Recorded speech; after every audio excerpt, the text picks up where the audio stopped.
மண்டல லெவலில் உள்ள ஸ்போர்ட்ஸ் ஈவெண்ட்டுக்கு கூட்டு போகிறதா சொல்லி அந்த ஸ்கூலில் உடற்கல்வி ஆசிரியர், உடற்பயிற்சி ஒரு ஆசிரியர் இருப்பாங்க இல்லையா, அந்த டீச்சர், அவர் பேர் பொன்சிங்.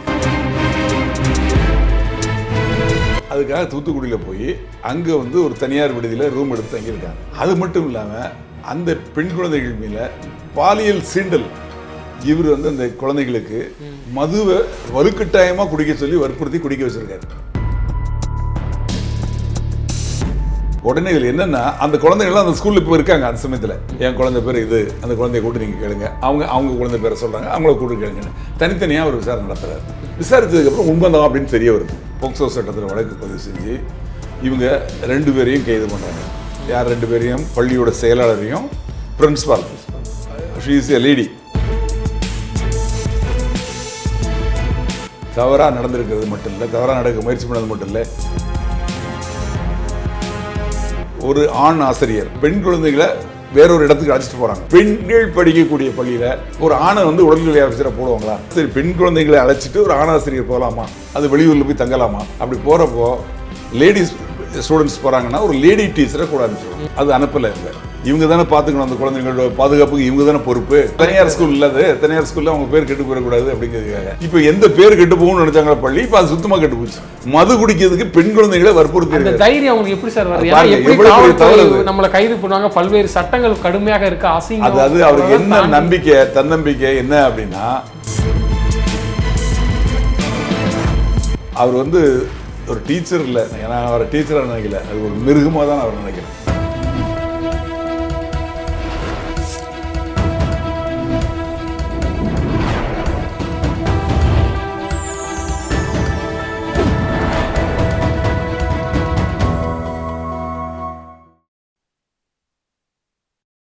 சார் வணக்கம். சார் வணக்கம் சார், சமீபத்தில் சின்ன குழந்தைகள், குறிப்பாக பள்ளிகளில் படிக்கக்கூடிய குழந்தைகளுக்கு ஒரு பாலியல் குற்றச்சாட்டாக ஒரு நியூஸ் வந்தது. அது என்ன சார்?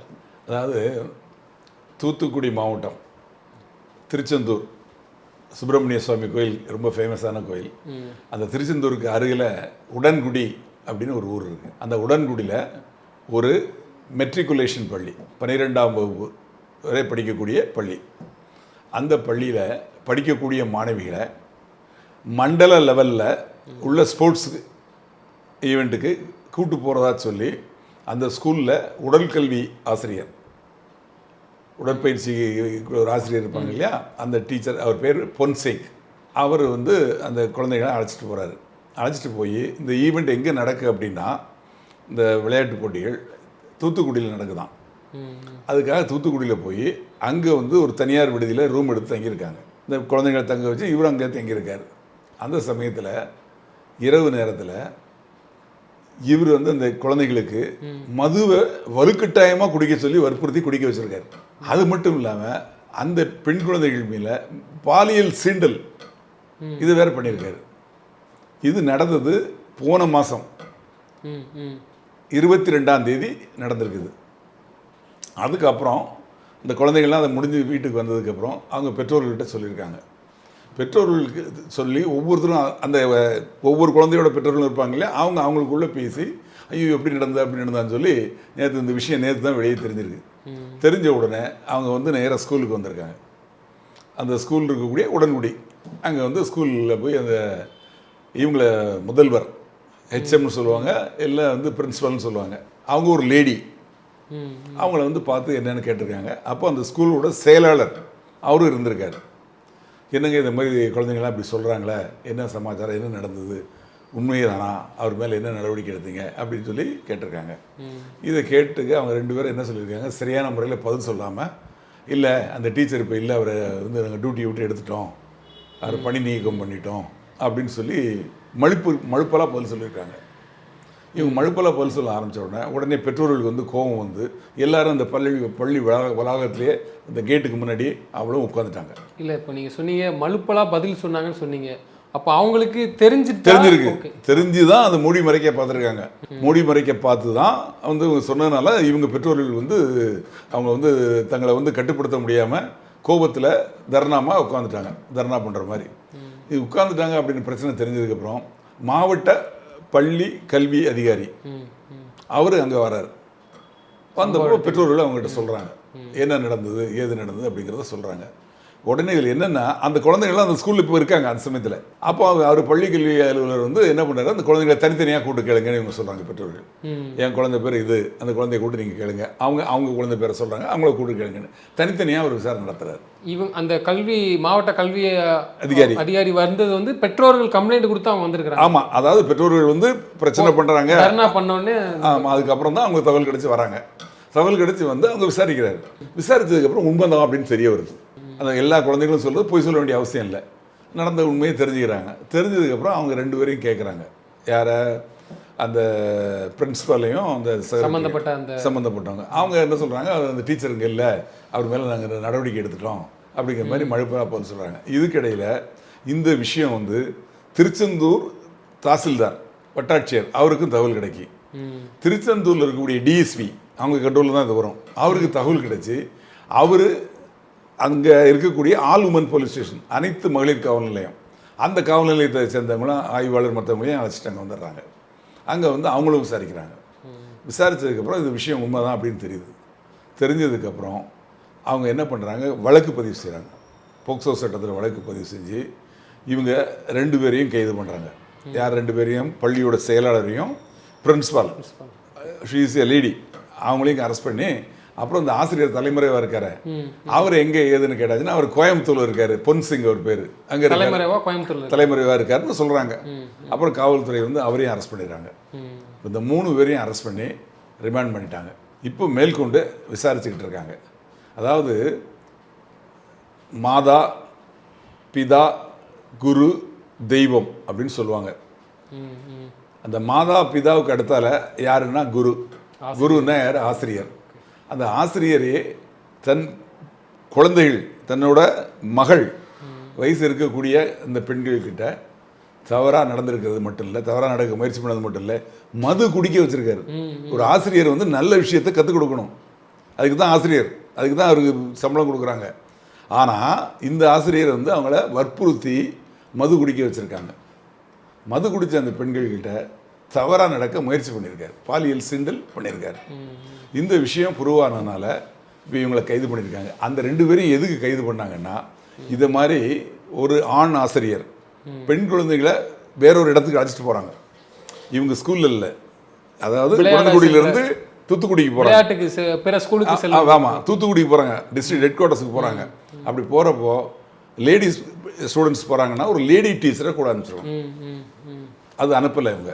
2வது இந்த சம்பவம் நடந்து தெரிஞ்சதுக்கப்புறம், ஆனால் வழக்கமாக எல்லா ஸ்கூல்லையும் ஒரு பெண் உடற்கல்வி ஆசிரியரும் ஒரு ஆணும் இருப்பாங்க தானே. ஆமாம், இது வந்து தனியார் பள்ளி இல்லையா. அந்த தனியார் பள்ளியில் வந்து இப்போ அவங்க அரசு பள்ளியிலனா இந்த மாதிரி இருக்கணும் அப்படின்னு அவங்களுக்கு ரூல்ஸ் இருக்கும். அந்த இடத்த வேக்கண்டாக விட மாட்டாங்க, அதை வேக்கண்டை ஃபில் பண்ணுவாங்க. இது தனியார் இதில் வந்து அந்த அளவுக்கு அந்த ஸ்ட்ரிக்ட் கிடையாது, யாராவது ஒரு டீச்சர் இருக்கணும் அப்படிங்கிற மாதிரி வச்சுருக்காங்க. அவரு தனியாக போகையில் வேற ஒரு டீச்சரையாவது கூட அட்டாச் பண்ணியிருக்கணும். சரி, அது அட்டாச் பண்ணாதது ஒரு தவறு. 2வது அங்கே போனாங்க, இது மாதிரி ஒரு சம்பவம் நடந்து நிச்சயமாக அங்கே வந்து இவங்களுக்கு தகவல் தெரிஞ்சிருக்கும். தகவல் தெரிஞ்சதுனால தான் அவரை சஸ்பெண்ட் பண்ணியிருக்காங்க.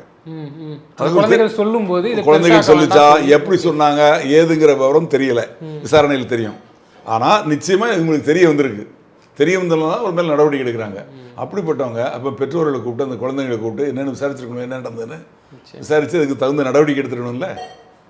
காவல்துறை நடவடிக்கையை இவங்க எடுத்துக்கணும்ல. இவங்க தானே கம்ப்ளைண்ட் கொடுக்கணும், குழந்தைங்களை இவங்களை நம்பி தானே அனுப்புகிறாங்க, இவங்க தானே பார்த்துக்கணும், அந்த குழந்தைங்களோட பாதுகாப்புக்கு இவங்க தானே பொறுப்பு. அந்த குழந்தைகளை இங்கேருந்து வேற ஒரு இடத்துக்கு அனுப்புகிறாங்கனால இவங்க தானே அதுக்கு பொறுப்பு. அதற்கான காரணம் வந்து அந்த ஸ்கூல் பேர் கெட்டு போயிடக்கூடாது இல்லை அப்படிங்கிறது அவங்க நினைப்பாங்க. ஏன்னா அவங்க தனியார் ஸ்கூல் இல்லை, அது தனியார் ஸ்கூலில் அவங்க பேர் கெட்டு போயிடக்கூடாது அப்படிங்கிறதுக்காக. அந்த உடன்குடியை சுற்றி கிட்டத்தட்ட 50 கிராமங்கள்ல இருந்து படிக்கிறாங்க குழந்தைங்க. மொத்தம் 500 குழந்தைங்க படிக்கிறாங்க. அதனால் தன்னோட பேர் கெட்டு போயிடக்கூடாது, பள்ளியோட பேர் கெட்டு போயிடக்கூடாதுங்கிறதுக்காக இந்த குழந்தைகளோட எதிர்காலம் என்ன ஆகும், இந்த மாதிரி ஒரு பிரச்சனை, இதை வந்து அவங்க மூடி மறைச்சிருக்காங்க. அதன் மேலே சரியான நடவடிக்கை எடுக்கலை. பிரின்சிபால் அவங்க தான் பொறுப்பு. செக்ரட்டரின்னு ஒருத்தர் இருக்கார் இல்லையா, அவருக்கும் இந்த விஷயம் தெரிஞ்சிருக்கு இல்லையா. அப்போ அவரும் அது வந்து என்ன நடவடிக்கை எடுக்கணும், காவல்துறைக்கு தெரியப்படுத்தணும் இல்லையா. அதுக்கு எந்த நடவடிக்கையுமே இவங்க எடுக்கலை. குறிப்பாக ஒரு ஆக்சுவலி அது ஒரு ப்ரைவேட் ஸ்கூல்னு சொல்கிறோம், அங்கே வந்து வேலை பார்க்க தான் அவரும் வராரு, ஒரு வாத்தியாராக, ஒரு உடற்கல்வி வாத்தியாராக வராரு. அதை வந்து கிளியர் பண்ணதுக்கு இவங்களுக்கு என்ன அப்படி ஒன்றா கஷ்டம் சார். ஏன்னா ஒரு விஷயம் நடந்திருக்கு, ஒரு பொண்ணு வந்து ஒரு கம்ப்ளைண்ட் சொல்கிறாங்கன்னா, இது குறிப்பாக இந்த நேரத்தில் இந்த காலகட்டத்தில் பல்வேறு குற்றச்சாட்டுகள் பெரிய விமர்சனமானது வந்து சிறு குழந்தைகள் வந்து பாலியல் சீண்டல் தான். உடனே அவரை மட்டும் பணியிட நீக்கமோ இல்லை வேலையில் விட்டு தூக்கிக்கோ கிளியர் பண்ணிக்கலாம். அது ஏன் மாட்டேங்கிறாங்க இப்படி ஒரு இல்லை பணியிடம் மாற்றம் பண்ண முடியாது. மாற்றம் இல்ல, ஏன்னா வேலையை தனியார் விட்டு தூக்கிருக்கலாம். வேலையை விட்டு தூக்கிட்டு தான் சொல்கிறாங்க, தூக்கி தான் சொல்கிறாங்க. அப்படி தூக்கி இருந்தாலும் அது தவறு தானே. முதல்ல தெரியப்படுத்தக்கூடிய விஷயத்தை முதல் விஷயம் வந்து அந்த பெற்றோர்களுக்கு அந்த குழந்தைங்களுக்கு கூப்பிட்டு விசாரித்து சம்பவம் நடந்தது உண்மையா அதை கன்ஃபார்ம் பண்ணணும். அதுக்கப்புறம் பெற்றோர்கள் கொடுத்து இது மாதிரி நடந்திருக்கு, நாங்கள் காவல்துறையில் கம்ப்ளைண்ட் பண்ண போகிறோம், நடவடிக்கை எடுக்க போகிறோம் அப்படின்னா பெற்றோர்கள் என்ன சொன்னாங்கன்னா அந்த குழந்தைங்களோட எதிர்காலத்தை பொறுத்து அவங்களோட கருத்து என்னங்க தெரிய வரும். அப்புறம் அவங்கள கலந்து பேசிட்டு இவங்க முறையாக செய்ய வேண்டியது காவல்துறையில் கம்ப்ளைண்ட் கொடுக்கணும், கொடுத்து இவரை பிடிச்சி கொடுத்துருக்கணும், பிடிச்சி கொடுத்து இவரை ரிமாண்ட் பண்ணி இப்போ நடந்தது வந்து அன்னைக்கு அவங்க செஞ்சுருக்கணும். அது செய்யாதனால இப்போ இவங்க 2 பேரும் சேர்ந்து உள்ள போயிட்டாங்க. இப்போ எந்த பேர் கெட்டு போகணும்னு நினச்சாங்களோ பள்ளி, இப்போ அது சுத்தமாக கெட்டு போச்சு. எது நடக்கக்கூடாதுன்னு அவங்க நினச்சாங்களோ அது நடந்துருச்சு. அதுக்கு காரணம் இவங்க செய்யக்கூடாது, அதாவது செய்ய வேண்டிய வேலையை செய்யாதனால இவங்களும் மாட்டிக்கிட்டு அந்த ஸ்கூலும் மாட்டிக்கிச்சு. இப்போ இந்த குழந்தைங்களோட எதிர்காலம் படிப்பு எல்லாமே வந்து பாதிக்கப்படும். இல்லை, நம்ம இந்திய சட்டத்திலே இது வந்து மிக கடுமையாக்கப்பட்டது. ஏன்னா சிறு குழந்தைகளுக்கு பாலியல் சீண்டல், இந்த பிரச்சனைக்கே சட்டங்கள் வந்து வலுவாக இருக்குது. இவ்வளோ தெரிஞ்சும் துணிஞ்சு இது போன்ற செயலில் திரும்ப திரும்ப அது ஒரு ஆசிரியரே பண்ணுறது, அது எப்படி தான் சொல்கிறேன். குரு அப்படிங்கிறவர் வந்து மாதா பிதாவுக்கு அடுத்த ஸ்தானத்தில் இருக்கக்கூடியவர், நல்ல விஷயங்களை கற்றுக் கொடுக்கக்கூடியவரே மது குடிக்கிறதுக்கு பெண் குழந்தைகளை வற்புறுத்தி அந்த தைரியம் அவங்களுக்கு எப்படி சார் வருது? ஏன்னா எப்படி காவல்துறை நம்மளை கைது பண்ணுவாங்க, பல்வேறு சட்டங்கள் கடுமையாக இருக்கு, அசிங்கம். அதாவது அவருக்கு என்ன நம்பிக்கை, தன்னம்பிக்கை என்ன அப்படின்னா இந்த குழந்தைங்க வெளியே சொல்லாது, அந்த குழந்தைங்களை மிரட்டியிருக்காரு. இதை வந்து நீங்கள் நிர்வாகத்துக்கோ உங்கள் அப்பா அம்மாவுக்கோ சொன்னீங்கன்னா நீங்கள் படிக்கவே முடியாது, அதை மாதிரி நான் பண்ணிடுவேன் அப்படின்னு சொல்லி மிரட்டியிருக்காரு. அந்த மிரட்டல் ஒன்று, அந்த தைரியம், அந்த மிரட்டல் தான் மிரட்டல். அது போக இன்னொன்று என்னென்னா இந்த குழந்தைகள் வந்து தன்னோட எதிர்காலத்தை முன்னிட்டு வெளியே சொல்ல மாட்டாங்க. எக்ஸாம் வரும், பரீட்சை இருக்கு, ஆமாம் நாங்கள் படிக்க முடியாது, அப்பா வீட்டிலேருந்து அப்பா அம்மா அனுப்ப மாட்டாங்க, நம்ம மேல்கொண்டு படித்து பெரிய வேலைக்கு போக முடியாது அப்படிங்கிற மாதிரி இந்த குழந்தைங்களுக்கு ஒரு பயத்தை உருவாக்கி அவங்க வெளியே சொல்ல மாட்டாங்கங்கிற ஒரு நம்பிக்கை, அதையும் ஒரு ஆதாரமாக வச்சுருக்காரு. அடுத்த 3வதாக என்ன பண்ணியிருக்காரு, பெற்றோர்கள் வந்து தன்னோட குழந்தைங்களோட பிரச்சனைகளை நாளைக்கு காவல் நிலையம் அது மாதிரி விஷயம் கோர்ட்டுலாம் அலைய வேண்டி இருக்குமே, அசிங்கப்படுமே, ஆமாம் அந்த குழந்தைகளோட வாழ்க்கையை வந்து பாதிக்குமே அப்படின்னு அவங்களும் வந்து இதை கம்ப்ளைண்ட் பண்ண மாட்டாங்க அப்படிங்கிற ஒரு நம்பிக்கை. ஒன்று மிரட்டல், ஃபஸ்ட்டு அந்த குழந்தைங்களை மிரட்டல், 2வது அந்த குழந்தைங்க வந்து இந்த விஷயங்களை வெளியே சொல்ல மாட்டாங்க, அப்படியே சொன்னாலும் இவங்க என்ன செஞ்சிட போகிறாங்க அப்படிங்கிற அந்த ஒரு அசட்டு தைரியம், ஒரு நம்பிக்கை. 3வது பெற்றோர்களுக்கே தெரிய வந்தாலும் பெற்றோர்களும் இதை யோசிப்பாங்க இல்லையா, அப்போ அந்த மாதிரி விஷயத்தில் தான் தப்பிச்சுக்கலாம் அப்படிங்கிற ஒரு நம்பிக்கை. இதுதான் அதுக்கு காரணம். ஆனால் அவர் வந்து ஒரு டீச்சர் இல்லை, நான் அவரை டீச்சராக நினைக்கல, அது ஒரு மிருகமாக தான் அவர் நினைக்கிறேன். ஏன்னா ஒரு மிருகம் தான் இந்த மாதிரி நடந்துக்கும், ஒரு மனிதனை செய்ய மாட்டான். அது ஆசிரியர் குரு அப்படிங்கிற ஸ்தானத்தில் இருக்கக்கூடிய யாருமே செய்ய மாட்டாங்க. அதை வந்து எப்படின்னா அது வந்து சட்டத்தில் முன்னால் அவர் நிறுத்தியிருக்காங்க. நிச்சயமாக சாட்சிகள் கலெக்ட் பண்ணி இந்த கேஸில் அவருக்கு நீதிமன்றம் மூலமாக கடுமையான தண்டனை வாங்கி கொடுக்கும். அந்த தண்டனை, கடுமையான தண்டனை எந்த மாதிரி சார் இருக்கும்? ஏன்னா அந்த போக்சோ சட்டத்தில் இருக்குது, ஆயுள் தண்டனை வரைக்கும் கொடுக்கலாம், 10 இயர்ஸ்லேருந்து ஆயுள் தண்டனை வரைக்கும் கொடுக்கலாம். இந்த குழந்தைங்க கொடுக்குற சாட்சியத்தை கரெக்டாக கலெக்ட் பண்ணுறது அப்படிங்கிறது வந்து அதை வந்து அந்த வீடியோகிராஃப் பண்ணி அது முன்னாடி அதுக்கு அப்புறமா வந்து இந்த குழந்தைகளை வந்து வேறொரு நீதிபதிக்கிட்ட கொண்டு போய் அவங்க இவங்களை சாட்சி சொல்ல வச்சு அதை ரெக்கார்ட் பண்ணி அதுக்கப்புறம் சார்ஜ் ஷீட் போட்டு அந்த கேஸ் நடக்கிறப்போ இந்த குழந்தைங்களை சொல்ல வச்சு இவங்களுக்கு எதிராக என்னென்ன சாட்சியங்கள் இருக்குது அப்படிங்கிறத பார்த்து அன்னைக்கு வந்து எங்கே தங்கியிருந்தாங்களோ அந்த தங்கியிருந்த இடத்துல உள்ள மேனேஜர் யார், அப்போ அங்கே ரூம் பாய் யார், அந்த விஷயங்கள் இந்த குழந்தைங்க வந்து ஏதாவது அழுதுகிட்டு சொல்லிச்சா என்ன விஷயம் அப்படிங்கிறதெல்லாம் விசாரித்து இந்த குழந்தைங்க எப்போ இங்கே சொல்ல வந்தது, 2வது இவங்களுக்கு எப்போ தெரிய வந்தது, அது யார் மூலமாக தெரிய வந்ததுக்கு அப்புறம் இத்தனை நாளாக ஏன் நடவடிக்கை எடுக்கலை, இது எல்லாத்தையும் கரெக்டாக ப்ரூவ் பண்ணி இப்போ உள்ள லேட்டஸ்ட்டாக வந்து இந்த ஐபிசி, சிஆர்பிசி, இந்தியன் எவிடன்ஸ் ஆக்ட்லாம் மாற்றிருக்காங்க, பிஎஸ்எஸ்என் அப்படின்லாம் சொல்லி மாற்றிருக்காங்க இல்லையா. அந்த சட்டத்தில் படி வீடியோகிராஃப் பண்ணி அந்த வீடியோவில் இவங்க சொன்னாங்கன்னா அந்த சாட்சியை ஏற்றுக்கலாம். அந்த மாதிரி அதே மாதிரி இவங்க தங்கியிருந்த இடத்துல வந்து அந்த இடத்துல வந்து வீடியோ சிசிடிவி ஃபுட்டேஜெலாம் இருக்கும்.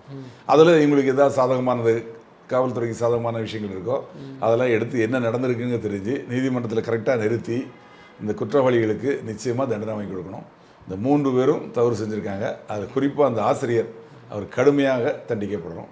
அப்படி செய்வாங்கன்னு நான் நம்புகிறேன். அப்படி செஞ்சால் தான் இனிமேல் யாராவது ஒருத்தர் இந்த மாதிரி ஒரு சூழ்நிலையை செய்ய மாட்டார் அப்படிங்கிறது என்னோட கருத்து. இப்போ சமீபத்தில் கூட ஒரு அரசியல் கட்சியை சேர்ந்தவர் கூட என்சிசி மாணவிகளை வந்து இந்த தனியார் பள்ளின்னு தான் வந்துச்சு. இப்போ இதே நிலை நீங்கள் சொன்ன மாதிரி நான் கேட்டிருந்தேன், உங்கள்கிட்ட கூட கேட்டிருந்தேன், ஒரு ஆசிரியர்னா பிடி உடற்கல்வி ஆசிரியர்னா பெண் ஆசிரியர்களும் இருப்பாங்க. அது வந்து தனியார் பள்ளிகளில் குறிப்பாக பரவலாக இல்லை. அது எப்படி பள்ளி மேனேஜ்மெண்ட் செய்யுதுன்னு கூட தெரிலங்க. அதாவது இந்த தனியார் பள்ளிகளுக்குன்னு தனி சட்டம். இப்போ இங்கே இந்த கல்வி அதிகாரிகள் இருக்காங்க இல்லையா, இவங்க ஓவரால் சூப்பர்விஷன் உண்டு. இப்போ அந்த மாவட்ட கல்வி அதிகாரி இருக்கார் இல்லையா, அவரோட கண்ட்ரோலில் தான் வரும். ஆனால் அந்த பள்ளிகளுக்குன்னு தனி சட்டம் இருக்குது. மெட்ரிகுலேஷன் பள்ளிகளுக்கு அப்படின்னு சொல்லி தனி போர்டு இருக்குது. அதே மாதிரி சிபிஎஸ்சிக்குன்னு தனி போர்டு இருக்குது. அவங்களுக்குன்னு தனி அதிகாரி இருக்காங்க. அவங்களோட சட்டத்துக்கு உட்பட்டு அந்தந்த பள்ளிகள் நடக்குதா, அந்த பள்ளிகள் இயங்குதா, அந்த டீச்சர்ஸ் இருக்காங்க. சட்டத்துல இதெல்லாமே இருக்கு. ஆமா, நிச்சயமா எல்லாத்துலயும் இருக்கும். எல்லா சட்டத்திலையும் எல்லா பள்ளியோட இதுலயும் வந்து நிச்சயமா உண்டு, இப்படிதான் இருக்கணும் அப்படின்னு இருக்கு. அப்படின்னு இருக்கிறத கரெக்டா இருக்காங்கிறத செக் பண்ணணும். ஒரு சின்ன உதாரணம் சொல்றேன். இப்போ சிபிஎஸ்சி எடுத்துக்குவோம். இப்போ அதெல்லாம் நிறைய நம்ம பள்ளிகள் படிக்கிறாங்க. அதாவது இந்த நீட்டு எழுதுறதுக்கு அதுக்கெல்லாம் அதுதான் பயன்படுது. அந்த அந்த அதை நோக்கி தான் எல்லாரும் நகர்றாங்க. இப்போ அந்த தனியார் பள்ளிகளில் மேக்ஸிமம் சிபிஎஸ்சி இருக்குது, கவர்மெண்ட் ஸ்கூல்லையும் இருக்குது. அந்த தனியார் ஸ்கூலில் இருக்கக்கூடியது சிபிஎஸ்சியில் 9th 10th 11th 12th அவட 9th கூட விட்டுடுங்க, 10th ரொம்ப முக்கியமான இடம், 11th 12th ரொம்ப முக்கியம். இப்போது ஒவ்வொரு கிளாஸுக்கும், அதாவது 10th எடுத்துக்கிட்டிங்கன்னா ஒரு 4 செக்ஷன் இருக்குன்னு வைங்க. இந்த 4 செக்ஷனுக்கும் 4 வகுப்பாசிரியர் இருப்பாங்க. அதே மாதிரி 11th 4 வகுப்பாசிரியர் இருப்பாங்க, 12th இருப்பாங்க. ஆனால் அந்த டீச்சர்ஸ் வந்து இந்த வகுப்பாசிரியர் இருக்கவங்க ஏதாவது ஒரு சப்ஜெக்ட் எடுக்கிறவங்க தான் இருப்பாங்க. ஒரு மேத்ஸோ ஃபிசிக்ஸோ கெமிஸ்ட்ரியோ இங்கிலீஷோ எடுக்கக்கூடியவங்க தான் இருப்பாங்க. அப்படி இருக்கிறப்போ அவங்க கிளாஸ் டீச்சர் வேலையும் பார்ப்பாங்க. தனித்தனியாக டீச்சர்ஸ் போடாமல் இந்த 3 கிளாஸுக்கும் ஒரே டீச்சர், மேத்ஸ் டீச்சர்னா அந்த ஒரே மேத்ஸ் டீச்சர் தான். அந்த அலட்சியம் தான் இந்த உடற்கல்வியிலே நடந்திருக்கா? ஆமாம், புரியுது உங்களுக்கு? இப்போ 3 கிளாஸ், 10th 11th 12 ஒன்னொன்னு 4 செக்ஷன், ஆக 12 வகுப்பு. அந்த 12 வகுப்பையும் ஒரே மேத்ஸ் டீச்சர் தான் பார்ப்பாங்க. அப்படின்னா அவங்களால எப்படி கான்சன்ட்ரேட் பண்ண முடியும்? புரியுதா உங்களுக்கு? அந்த மாதிரி அதை வந்து கட்டுப்படுத்தணும். கரெக்டாக 10th 10th set of teachers, 11th 11th set of teachers, 12th அதே மாதிரி 12th டீச்சர்ஸ். அப்படி இருந்தால் தான் முடியும். இவங்களோட நோக்கம் என்னென்னா பணம் பறிக்கிறது. அந்த பணம் பறிக்கிறது மட்டும் இல்லை, அதுக்கு மேலே அவங்களுக்கு தேவையான அளவுக்கு அந்த ஃபீட் பண்ணுறது கிடையாது. செட்டப்படி என்ன செய்யணுமோ செய்கிறது கிடையாது. அப்படி செஞ்சாங்கன்னா இந்த மாதிரி உடற்கல்வி ஆசிரியருக்கு பெண்கள் படிக்கக்கூடிய பள்ளியில் ஒரு ஆணை வந்து உடற்கல்வி ஆசிரியரை போடுவாங்களா? யோசிச்சு பாருங்க. இப்போ கவர்மெண்ட் ஸ்கூலில் வந்து அது மாதிரி இருக்காது. லேடிஸ்க்கு தனியாக இருப்பாங்க, ஜென்ஸுக்கு தனியாக இருப்பாங்க. அப்படிதான் இருக்கணும். இல்லட்டாலும் உடனடியாக நடவடிக்கை எடுத்து அந்த இடத்த ஃபில் பண்ணிடுவாங்க. ஆமாம், அரசு கடமை செய்யும். ஆமாம், அது கட்டாயம் செஞ்சாகணும். அது ஆனால் அந்த மாதிரி இவங்க பண்ணுறதில்ல. இப்போ இன்னொன்று சொன்னீங்களே கிருஷ்ணகிரியில், அவர் வந்து என்சிசி கேம்ப் நடத்துகிறேன், பிரைவேட் கேம்ப் நடத்துறேன்னு சொல்லி இந்த ப்ரைவேட் ஸ்கூல் பசங்கள்லாம், நிறைய ப்ரைவேட் ஸ்கூல் பசங்களை ஒரு இடத்துல அசம்பிள் பண்ண வச்சு, பெரும்பாலும் பார்க்கக்கூடிய விஷயங்கள் இந்த மாதிரி சம்பவங்கள் நடக்கிறது வந்து ஒரு பிரைவேட் நிறுவனத்துல தான் வருது. அது என்ன காரணம் அப்படின்னா, அந்த ப்ரைவேட் ஸ்கூலில் படிக்கிறவங்க ஓரளவு வசதியான குழந்தைங்க, ரொம்ப ஏழ்மையான குழந்தைங்க, எனக்கு ஃபீஸ் கட்டி படிக்க முடியாது. அந்த மாதிரி குழந்தைங்க அவங்க என்ன பெற்றோர்கள் நினைக்கிறாங்க, நம்ம குழந்தை வந்து நல்ல பெரிய லெவலில் வரணும், பிற்காலத்தில் நல்லா படித்து பெரிய பதவிக்கு வரணும், இந்த என்சிசி கேம்பு விளையாட்டு இதெல்லாம் வரணும்னு இப்போ குழந்தைங்க பெண் குழந்தைங்க வரணும்னு விரும்புகிறாங்கன்னா அதுக்கு என்ன காரணம்? தன் குழந்தைகள் மேலே அவங்க நம்பிக்கை வச்சு அவங்க ப்ரொஜெக்ட் பண்ணுறாங்க. அவங்க என்ன விரும்புகிறாங்களோ அந்த லைனில் அவங்கள பெரிய லெவலில் கொண்டு வரணும்னு நினைக்கிறாங்க. ஆனால் இதை மாதிரி கெட்ட நடத்தைக்காரர்கள்லாம் வந்து ஆசிரியருங்கிற போர்வையில் இருந்துக்கிட்டு இந்த மாதிரி பண்ணாங்கன்னா அந்த குழந்தைகளோட எதிர்காலம் என்ன ஆகும்? இதை வந்து அந்த தனியார் பள்ளிகள் வந்து இதை கவனம் செலுத்தணும். யார் என்ன எதுக்கு எங்கே போகிறாங்க, எப்படி போகிறாங்க, சட்டம் என்ன சொல்லுது? பெண் குழந்தைகளை அழைச்சிட்டு ஒரு ஆணாசிரியர் போகலாமா? அது வெளியூரில் போய் தங்கலாமா? இதெல்லாம் வந்து அவங்களுக்கு தெரியாதா? அப்போ இதெல்லாம் அலோவ் பண்ணுறாங்கன்னா என்ன அர்த்தம்? அவங்களோட கவனமின்மையா, பொறுப்பின்மையா, இல்லை எப்படினாலும் நடக்கட்டுங்கிற எண்ணமா அப்படிங்கிறது புரியல. நிச்சயமாக இதுக்கெல்லாம் ஒரு தீர்வு வரணும். இது 2வது இன்சிடென்ட் சமீப காலத்திலே, அந்த என்சிசி கேம்ப் ஒன்று, இது ஒன்று. இது மாதிரி எத்தனை சம்பவங்கள் நம்ம நாலேஜுக்கு வெளியே தெரியாமல் எத்தனையோ கூட நடந்திருக்கலாம்.